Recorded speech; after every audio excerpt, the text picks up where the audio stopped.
Topic po natin, I'm sure marami makaka-relate, marami matutulungan kasi ito rin nararamdaman ko ngayon. Yung mga hindi makatulog o hirap makatulog kasi maraming sakit na nararamdaman sa gabi. Okay? Bakit yung mga nararamdaman nating kirot sa katawan, likod, leeg, sikmura, puso, lahat mas malala ang sintomas sa gabi? Kung kailan ka na matutulog, doon aatake ng sobra sakit yung katawan, hindi ka tuloy makatulog. Diba? At dahil hindi ka makatulog, kailangan natin yung tulog eh. Kasi yung tulog, doon naghihilom yung katawan natin. Diba? Tapos hindi ka makakatulog. So paggising mo, mas masakit pa ulit yung katawan mo.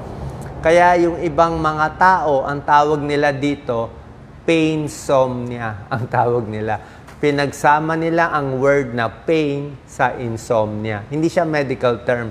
Kinombine lang ng mga nagsasuffer ng painsomnia. Actually, maraming tao sa buong mundo may ganitong kondisyon. Mag-comment lang po kayo. Around 21% ng tao ay may ganitong problema na umiiksi ang tulog, hindi makatulog, hindi dahil maandar yung utak nila, kundi talagang masakit. May sakit silang nararamdaman na lumalala sa gabi. Actually, may isang pag-aaral pa nga, 90% ng tao may mga chronic pain at paminsan-minsan hindi sila makatulog. Anong klaseng mga sakit ang lumalala? Usually, mga aching pain, burning pain, tingling pain, yung mga nerve pain.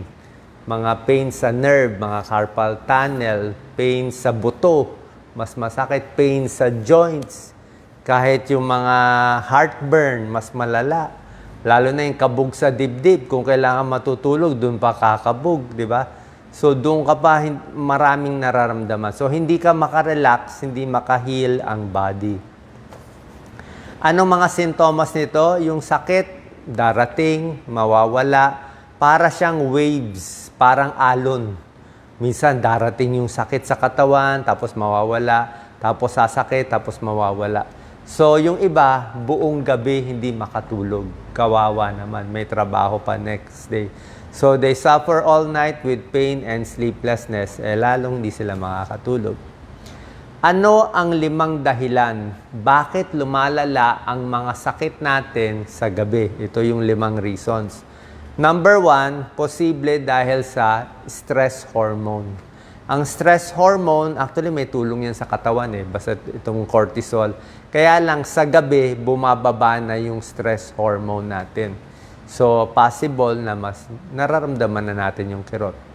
Number 2, sa gabi, syempre nakahiga tayo, ibang position eh. Naka-steady tayo, either nakahiga, masakit sa likod, nakatabingi, masakit sa leeg, di ba? So, lahat ng position, nakatihaya, nag-gird tayo, nararamdaman natin. So, yung sleep position, minsan nakakalala. At minsan yung iba natutulog nakadapa. Yung tiyan nila, nakadapa sila. Yung nakadapa, actually, minsan dumadapa din ako eh. Kung talagang makulo yung tiyan ko. Meron ako irritable bowel. Kung talagang malala yung irritable bowel, dinadapa ako na eh. Para maipit yung tiyan, para huminto lang yung kulo. Pero basically, yung pagtulog na nakadapa, hindi maganda sa leeg. Nakaganon yung leeg mo, nakadapa eh. Ipit yung mukha mo eh. Tsaka sa back, hindi rin maganda. So, depende sa position. Number 3, yung body temperature. Sa gabi, mas malamig. Possible kung mas malamig yung panahon o naka-aircon ka, mas sumasakit din yung katawan. Number 4, yung arthritis. Usually, mga joints natin, di ba?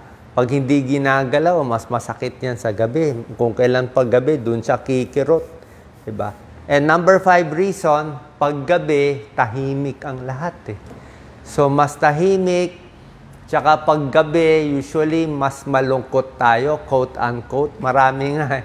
Sa mga may depression, alam nyo yan, yung mga may depression, may anxiety, pag dumidilim na, nalulungkot na sila. Siguro sentimental, madilim, yung wala ng araw, yung buwan na lang nakikita, mas nalulungkot sila.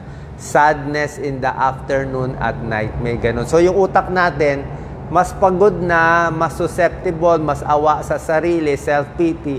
Kaya yung mga sakit-sakit sa katawan, feeling natin times 10 na mas masakit. Pero kung masaya kayo, di ba? Kung masaya kayo, happy kayo, nakakalimutan mo yung sakit sa katawan eh. Di ba? Yung iba nga, masakit ng tuhod. Pag may nakita na happy siya, biglang makakalakad na lang bigla. Di ba? So, yung mind natin, tsaka yung mood natin, mas mahina sa gabi. Anong klaseng mga body aches at yung mga sakit na lumalala sa gabi? Number 1, mga nerve pain. Mga nerve pain, mga carpal tunnel, naipit ang mga nerve, ipit ang mga nerve sa leg, parang umaapoy ang pakiramdam, parang tumutusok, parang nangingimay o talagang humihilab. Number 2, tulad sinabi ko, pag mas malamig ang temperature, minsan kasi pag malamig sa gabi, isip ng mga nerves natin, yung temperature parang kirot eh. Akala ng nerves natin kumikirot, yung pala lumalamig lang. So yung muscle pain, mas steady, deep ache, or sharp pain sa gabi. Number 3, sa gabi, madalas din mag-cramps, magpulikat, diba? So yung mga may back problem, yung may herniated disc, yung mga scoliosis sa likod, paghiga, dyan din umaatake, diba? Iyak ka na lang talaga sa gabi. Talagang iyak sa gabi, parang self-pity. Number 4, bone pain. Yung mga sakit sa buto, mas malala din sa gabi.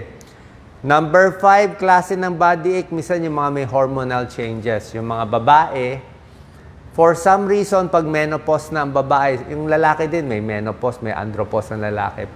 Pag menopause, mas maraming sakit sa katawan ng mga babae. Mas nagpo-frozen shoulder, siguro wala ng estrogen. So, mas maraming sakit na naglalabasan pag menopause, kasama ang body pain. Number 6, mga joints. Yung mga joints natin, kasukasuan. Siyempre, pag gabi na, hindi na gumagalaw, tumitigas na yan. Tumitigas na, mas manas na yan, mas matigas. So, mas matigas, mas masakit. Diba? Kaya meron tayong tips mamaya na dapat maaga mag-exercise para at least iko-kontra yung stiffness sa gabi. And number 7, merong mga headache daw. May mga tinatawag na hypnic headaches, ito, HYPNIC, na may oras sumasakit sa gabi. Parang dun umaatake yung migraine. Meron din daw ganung pain. Okay? Bukod sa sakit sa katawan, marami pa ako personal knowledge yung mga sakit na mas malala sa gabi. Tulad ng mga heartburn, GERD, di ba? Yung mga GERD, heartburn, ulcer sa umaga, okay lang, tatrabaho ka. Pero pag gabi na, hihiga ka na, diyan mo na mararamdaman, umakyat yung kinain mo, maasim dito. Like, kagabi, humiga ako. Paghiga ako sa side, nag-GERD naman ako. Diba? Paghihiga naman ako ng medyo mataas, meron din ako lazy boy na silya. Yung medyo mataas naman, pag mataas kasi yung upuan, di ba? Sabi ko, maganda mataas, di ba? Maganda mataas sa GERD para hindi umakyat yung acid. Pero pag mataas naman ang higa mo, ay masakit naman sa leeg, di ba? Nakaganon ka. Masakit sa likod. Masakit sa leeg pa nakataas. Pag nakadapa ka naman, okay sa likod, okay sa leeg, sakit naman sa GERD, di ba? So, anong gagawin natin? Ano pipiliin mo? Pipili ka ng sakit. Ano na lang ang pwede? Diba? Kaya marami na di-depress kasi iba't ibang sakit. Halo-halo sakit, bawal dito, pwede dito. So, sa akin, kung ano lang mas malala. Kung mas malala ang GERD mo, di kailangan medyo mataas. Kung mas malala yung body pains mo, depende sa position. Diba? So, ano pa magagawa natin? Sa GERD, ang magagawa natin, maaga ka kakain. 6 o'clock, 7 o'clock, para meron kang 3 to 4 hours na matunaw yung pagkain. Diba? Kung yung iba, lagi nag-GERD pag gutom, diba? Kaya gagawin ng iba, alas 8, kakain pa. 8 ng gabi, tapos matutulog siya ng 10 para hindi kumuluan siyan. Mag-GERD ka naman. Tsaka ang problema, pagkain ka ng kain, dahil nag-GERD ka, tataba ka naman. Pag tumaba tayo, lalaki ang tiyan natin, malaki ang tiyan, may pressure, lalo tayo mag-GERD, lalo mangangasim. So, ang hirap talaga mabuhay sa mundo. Lalo na pag tumatanda po kayo, lahat yan maglalabasan na. Pagdating ng edad 40, wala pa naman siguro. Edad 50, 60, ay lahat talaga ng sakit. Pagdating ng ganyang edad, 50, 60, 70, lahat na ng back pain, lahat na ng neck pain. By 60 years old, lumuluwag na itong mga buto natin sa leeg. Lahat na ng muscle pain, mararamdaman.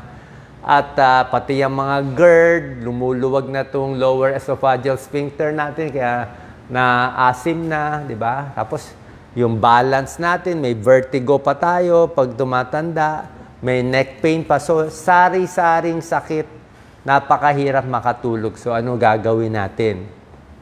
Di ba? Oh, di ba? Number 1, dapat siyempre mas relax pa rin. Di ba? So, pag hapon na gabi na, medyo ready ka na dapat matulog. Number 2, yung tulog mo, dapat pilit mo pa rin may schedule ka. At huwag kang magsisiesta. Bawal na magsiesta. Kasi kung natulog ka sa hapon ng 1 oras, di sa gabi, di ka na inaantok. Tapos masakit pa katawan mo. Ipunin mo na, gawin mo ng antok na antok ka sa gabi.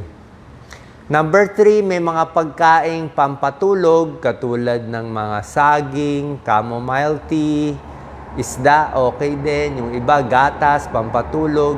Kiwi din daw, maganda daw kiwi. May ilang prutas, maganda rin pampatulog. Iwas sa spicy foods at sobra daming pagkain, lalo na kung malapit na matulog. Number 4, dapat maganda talaga yung kama mo, yung unan mo, saktong-sakto. Okay, pag yung unan nyo, luman-luma na, di ba, nagtitipid tayo, unan natin, ang lambot-lambot na. Kung sobra na lambot yung unan, wala nang support sa leeg. Masyado na tayo nakataas. Diba? Kung bago naman yung unan, sobrang tigas, nakaganon din naman. Dapat sakto lang na diretso yung leeg natin. Yung iba nagpe-pain reliever, hindi ko pinapayo yung pain reliever tulad na sinabi ko sa inyo. Pag pain reliever, pwedeng sumakit ang tiyan nyo, pwedeng masira kidneys. Pero kung walang choice, sige, pwede naman uminom. Pwede siguro pain ointment na lang. Yung mga pamahid, pwede na ipamahid. Kung sa likod na masakit, lagyan nyo na lang ng pamahid. Mas okay pa yun. And, syempre, ito talaga pinaka-tip ko. Una-una, kailangan naman tayo magpa-check up sa doktor, di ba? Yan, di ba? Papa-check up ka sa doktor, kung anong gamot re-reseta ng specialist nyo. Lagi ko sila sabi sa inyo, ako, internist, cardiologist, di ba? So, pwede kayo pa-check up. Pag gamot, ayusin kung ano maayos, di ba? Pero pag naayos mo na yung check up mo, na inom mo na yung gamot mo, makikita nyo, marami pa ring sakit na wala talagang perfect lunas. Parang yung mga heartburn at GERD. Wala talagang lunas. Lagi nandyan na yan.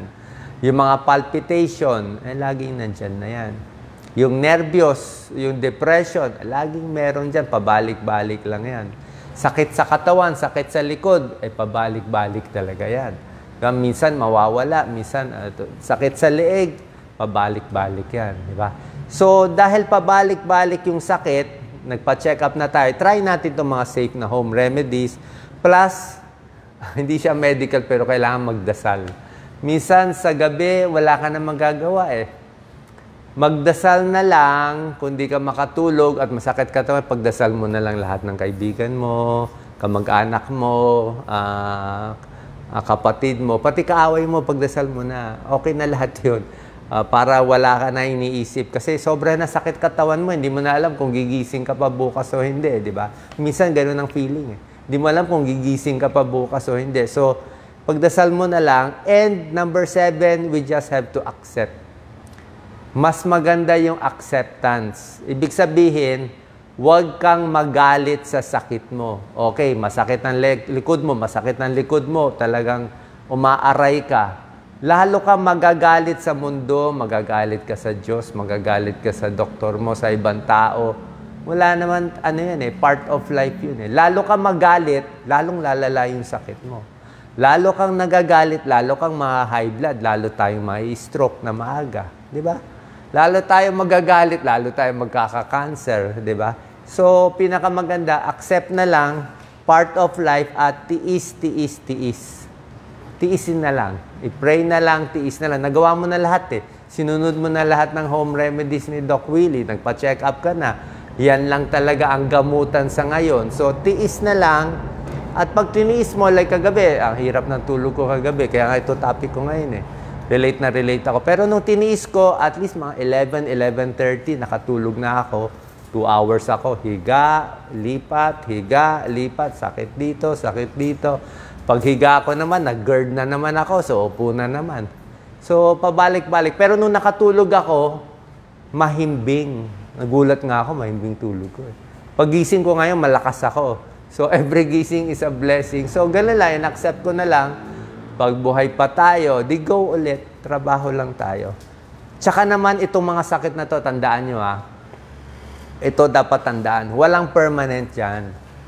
Paiba-iba lang yan. Baka last year, ang masakit sa'yo, kaliwang likod. O, ngayon, masakit naman sa'yo, kamay. Next time, tuhod naman. Paikot-ikot lang yan. Okay lang yun.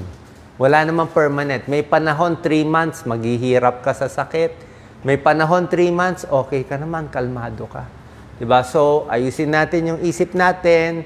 Huwag tayong makipag-away, happy tayo, tulong tayo, gawin natin lahat ng maayos.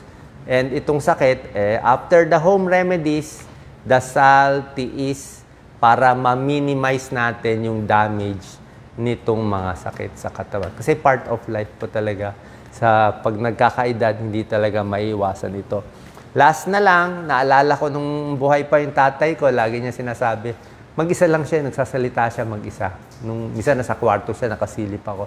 Sasabihin ng tatay ko dati, mahirap maging matanda. Paulit-ulit siya, mahirap maging matanda. Ay, at that time, di ko naman naintindihan. 30s lang ako noon. Pero alam ko, ang dami niyang nararamdaman sa katawan. Sakit dito. So, tinitiis lang niya. So, lagi ko na rin naalala, sinabi niya, mahirap maging matanda, pero kailangan pa rin natin gawin yung mission natin. So, ganito, happy ako gumawa ng content, happy tayo tumulong. At least kahit masakit ang katawan natin, may purpose naman ang buhay natin. Yun lang po. So, maraming salamat. Paki-share natin to. At hopefully, maibsan, at least yung tamang mindset natin sa sakit. Tiis lang, wag magpapatalo, and one day, baka biglang mawala lahat yan. Hindi natin masasabi. Salamat po.